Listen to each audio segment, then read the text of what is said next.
అందరికీ నమస్కారం. శ్రీనివాస్ చెప్పే కథలకు మీ అందరికీ స్వాగతం. ఇప్పుడు మనం వినబోయే కథ పేరే చక్కటి కథ. రచన భారతి గారు. ఈ కథ కూడా ఆంధ్ర సచిత్ర వారపత్రిక 1962లో ప్రచురితమైంది. మరి కథలోకి వెళ్దామా? బీచ్, ఉండటానికి సముద్రము, 7-8 సినిమా హాళ్ళు, ఓ 2 కాలేజీలు, పార్కులు వగైరా ఉన్న ఒక ఊళ్ళో టూకీగా సామానచాయిగా కెరటాల లాంటి జుత్తుతో ఒక అబ్బాయి. సదరు అబ్బాయి అందరూ అబ్బాయిల్లాగే ఓ అమ్మాయిని ప్రేమించేశాడు ద్వితీయ వీక్షణంలోనే. ఎటొచ్చి ఆ అమ్మాయి మాత్రం ఈ అబ్బాయిని ప్రేమించేయలేదు. ఇతనెవరో పేరేమిటో తెలియదు కాబట్టి. అబ్బాయికి తెలియదు అమ్మాయి పేరు సంధ్య అని. అందుకని ఏ పేరు సరిపోతుందా అని ఇంగ్లీష్ సినిమాలు తెగ చూస్తారు కాబట్టి పేర్లన్నీ తిరగేసి చివరికి బ్రిగిడ్ ఆఫ్ ద ఈస్ట్ అనుకుని ఊరుకున్నాడు ఒక వారం రోజులు. సారథి అనబడే ఆ అబ్బాయి యూనివర్సిటీలో ఎంఎస్సి ప్రీవియస్ చదువుతున్నాడు. ఇంట్లో పనికి ఆఫీసులు ఖాళీలు లేవు కాబట్టి ఒకసారి సినిమా హాల్లోనూ మరోసారి బీచ్లోనూ అదే అమ్మాయిని, అందులో బాగా హీరోయిన్ లక్షణాలున్న అమ్మాయిని చూసేసరికి ఓహో ప్రేమించేయాలి కావోలు అనుకుని తప్పనిసరిగా ప్రేమించేశాడు సారథి. సారథికి ఇది మొదటి అనుభవం కాబట్టి అలనాడు దేవదాసు, ఖైను, వెంకటరంగయ్య మొదలైన వారి రచనలున్న ప్రణయ గీతలతో చెప్పబడినట్టుగా సుచ్చరమైన ప్రేమికులు మొదట సహనం అలవరుచుకోవాలని వారం రోజుల వరకు ఈ వార్తను ఆఖరికి కృష్ణ కూడా చెప్పకుండా ఉంచాడు. చివరగా ఉండలేక కృష్ణ రూమ్కి వచ్చి స్లాక్ కాలర్ చివరతో 2 సార్లు రాని కన్నీరుని తుడిచేసుకుని 3 సార్లు చీదేసి ఒకసారి జుత్తు చెరిపేసుకుని మళ్ళీ దువ్వేసుకున్నాడు. అంతవరకు బాగానే ఉన్నా సారథికి అంతలోనే ఏమొచ్చిందన్నట్టు చూశాడు కృష్ణ ఆ మాటే అంటూ. ప్రేమించానురా అమ్మాయిని అన్నాడు సారథి ఆ మాట కోసం ఎదురు చూస్తున్నట్టుగా. తెరిచిన నోరు తెరిచినట్టే ఉంచేశాడు కృష్ణ అలా 5 నిమిషాల వరకు. ఇప్పటి వరకు ఒక అమ్మాయిని ప్రేమించిన దౌర్భాగ్యుడు ఇలా హడావిడిగా ప్రేమించేయడం ఏమిటి, అందులో అమ్మాయిని అని చివరికి తెప్పరిల్లాడు కృష్ణ. ఎవరినరా, ఎప్పుడు, ఎందుకు, ఎలా, ఎన్నిసార్లు? అవునరా అనురాధ. బాంబు పేలినట్టుగా ఉలిక్కిపడ్డాడు కృష్ణ. ఒరే సారథి, అన్యాయం, ద్రోహంరా, మిత్రద్రోహంరా. అనురాధనరా, అందులో నేను ప్రేమించిన అనురాధని. ఘోరంరా. భరతనాట్యం చేస్తున్న కృష్ణను చూడగానే సారథి ప్యాథటిక్ యాక్షన్ అంతా ఎటో ఎగిరిపోయింది. డ్యాన్స్ చేస్తున్న కృష్ణను ఆపి క్యాంప్ క్యాట్ మీద జాగ్రత్తగా కూర్చోబెట్టి గ్లాసు నీళ్ళిచ్చాడు సారథి. ఒరే చిట్టి, మన 1 వే ట్రాఫిక్ లవ్కి ఏమీ ప్రమాదం లేదు కానీ అనురాధన కాదురా ప్రేమించింది. అనురాధతో తిరుగుతుంది చూడు, సన్నగా పొడుగ్గా రింగులు పెట్టుకుని గ్రీన్ హవాయి షూస్ వేసుకుని పైకి కట్టిన 2 జడలు, పెద్ద బార్డర్, ఎర్ర రంగు పరికిణి, సంపెంగ రంగు బ్లౌజు మీద 3 గులాబీల ఓణి. అయిందా, ఇంకా ఉందా? ఇంతకే నువ్వు ఇన్నాళ్ళకి అమ్మాయినంటూ ప్రేమించావు గనక నన్ను ఏం చేయమంటావు ఇప్పుడు? కృష్ణ పార్థుడి సారథిలాగా అడిగాడు. ఏమిటి చేయటం ఏమిట్రా, డ్యామిట్, కాస్త సలహా ఇవ్వరా మరి?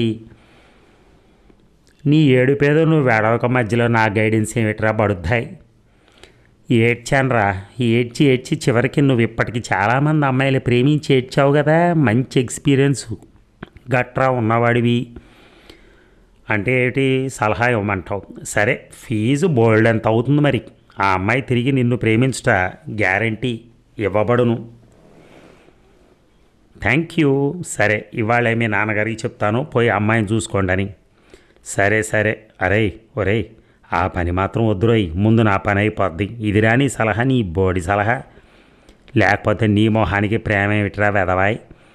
ఈసారి సీరియస్గా చెప్తున్నాను, ఆ అమ్మాయిని సీరియస్గా ప్రేమిస్తున్నాను రా. ఆ అమ్మాయి వారం రోజుల్లోగా నాతో మాట్లాడకపోతే చిటికెడు పొటాషియం సైనైడ్ చాలు. అదేదో ఇంటికి పోయి చేసుకోగాని ఇక్కడ నాకు మాత్రం ఆత్మహత్య చేసేకు. నీ రూమ్లోనే చేసుకుంటా. ల్యాబొరేటరీ నుంచి రూమ్ వరకు మోసుకురావడం ఎందుకు దండగా, అది కూడా తర్వాత చూద్దాం. కానీ కాలేజీకి కదులు వేదవది. ఫస్ట్ అవర్ 1 నిమిషం ఆలస్యమైన అటెండెన్స్ ఇవ్వరు ప్రొఫెసరు. ఇద్దరు కాలేజీకి బయలుదేరారు. క్లాస్లో కూడా పరాగ్గానే ఉన్నాడు సారథి. ఏదో చెప్తూ ప్రొఫెసర్ ఈజ్ ఇట్ క్లియర్ అంటే తనకే అనుకుని yes sir is it clear? లేచి అనేశాడు సారథి. క్లాస్ అంతా గొల్లు మంది.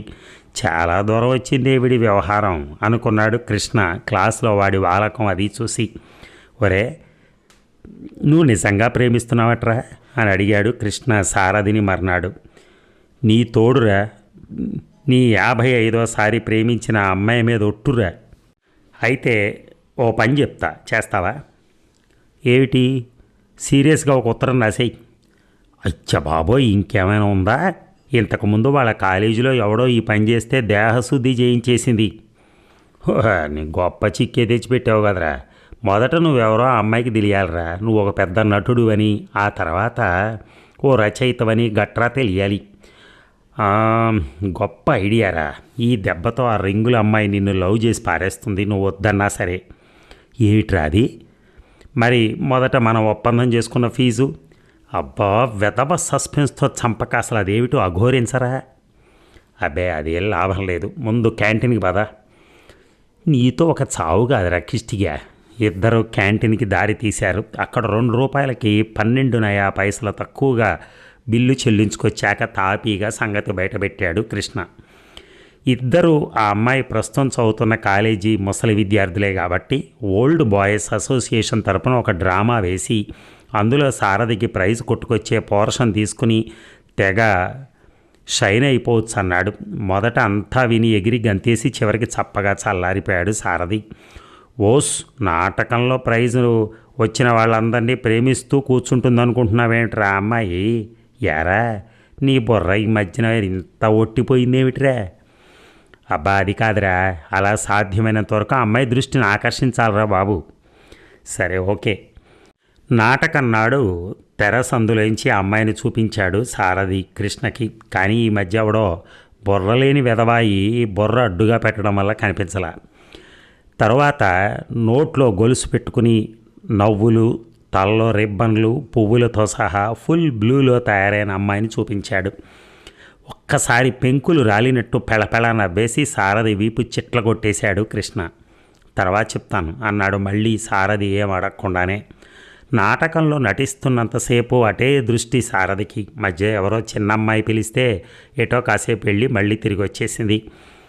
ప్రైజ్ కొట్టాడు కాబట్టి ఆ అమ్మాయి వచ్చి కంగ్రాచులేషన్స్ చెప్పకూడదా అనుకుని ఆశతో చూశాడు. అలాంటి ప్రమాదం ఏమీ జరగలేదు. ఆ అమ్మాయి పేరు సంధ్యరా. మన శర్మగాళ్ళేడు మహారాణిపేటలో వాడింటి వెనకాతలే వీళ్ళిల్లును. శర్మగారింటికి రోజు 9:15కి వస్తుందిలే కాలేజీకి వెళ్ళే ముందు. కావాలంటే ఎవరిదో వెతుకుతున్నట్టుగా వాళ్ళ ఇల్లు చూద్దాంలే. ఈలోగా ఆ అమ్మాయి ఎక్కడైనా కనిపిస్తే మాట్లాడేయి. సీరియస్గా నీ ప్రేమను గురించి చెప్పేసేయి. మరి చెంప సంగతి చెప్పేసి పరిగెత్తుకొచ్చారా బాబు. మరి ఆ అమ్మాయి ఉద్దేశం ఎలా తెలుస్తుంది? మిగతాదంతా నేను చూసుకుంటా. లేదు, నేను వెనక్కే ఉండి నిన్ను తిట్టుకుంటుందో జాలిగా నవ్వుతుందో ఏదో చూసి చెప్తాను. ఒక ఆదివారం నాడు మధ్యాహ్నం 3:22కి మొదలెట్టిన టాయిలెట్ జాగ్రత్తగా 4:55కు పూర్తి చేశాడు సారథి. ఇంతలో కృష్ణ వచ్చాడు సారథి ఇంటికి. వస్తూనే మొదట సారథి వైపు నమస్కారం చేసి, సారథి ఇంట్లో ఉన్నాడండి అని తాపీగా అడిగాడు. సారథి కృష్ణ వైపు వింతగా చూసి, ఈ మధ్య ఐ డిఫెక్ట్ గట్రా వచ్చిందేమిట్రా కొంపతీసి అడిగాడు. గొంతు బట్టి సారథేనని పోల్చుకుని, ఓహరి నువ్వేనరా, ఎవరో అనుకున్నాను. మొహం మీద అంత బూడిదే.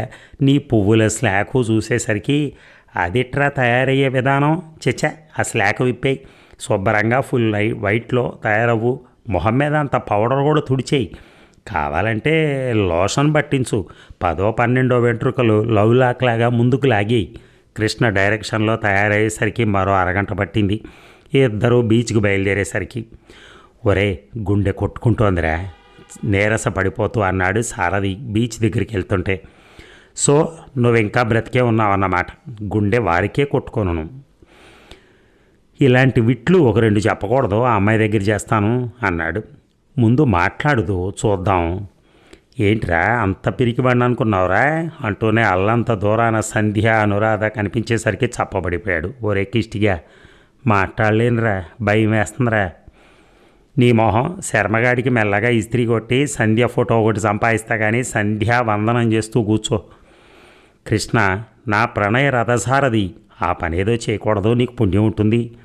సంపాదిస్తా కానీ ముందు సంధ్యతో నీ ప్రేమ సంగతి చెప్పి.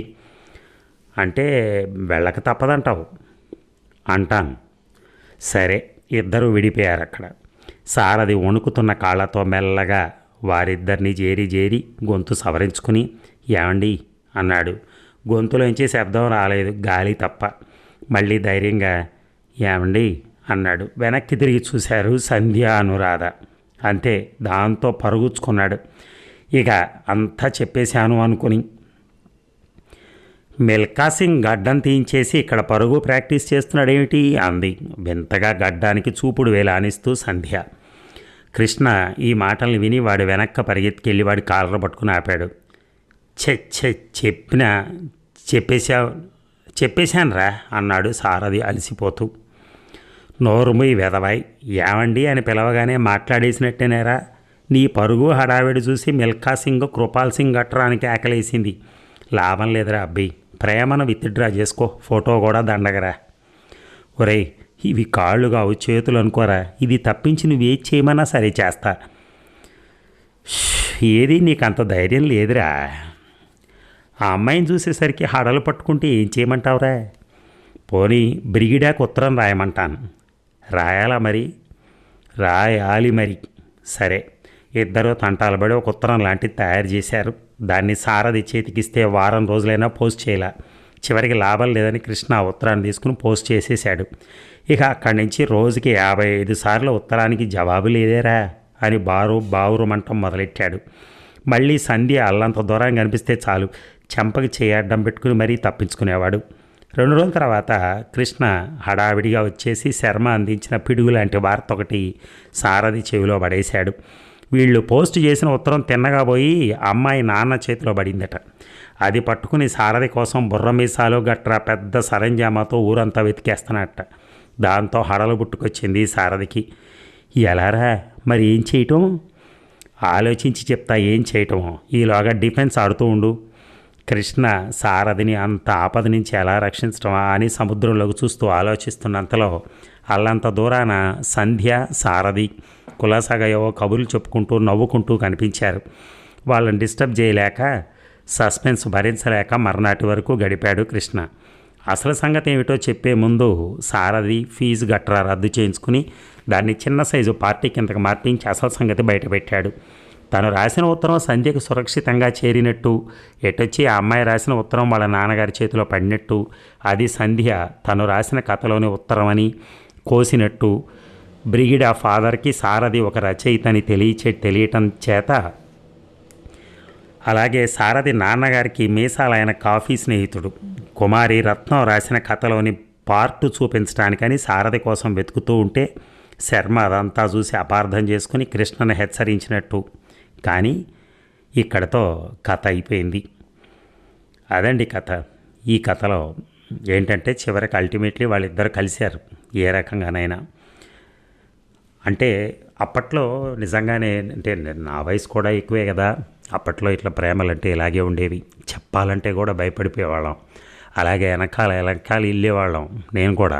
కానీ ఏ రోజున కూడా ఎక్కడా కూడా వ్యక్తీకరించలేకపోయాను. బేసిక్గా చెప్పలేకపోయాం. ఎందుకంటే అప్పట్లో భయం, ఏం చేస్తుందో, ఏం కొడుతుందేమో, తిడుతుందేమో, లేకపోతే అసలు వద్దంటుందేమో, ఇలాగా. చివరికి అలాగే నేను ఆ అమ్మాయికి చెప్పలేకపోయాను. తర్వాత ఇక మామూలు జీవితమే కదా. అలాగే ఇప్పుడు ఈ కథ వింటే నిజంగా నాకు అవన్నీ మళ్ళీ నేను ఒక్కసారి వెనక్కి వెళ్ళాను అనమాట. Thank you very much. ధన్యవాదాలు.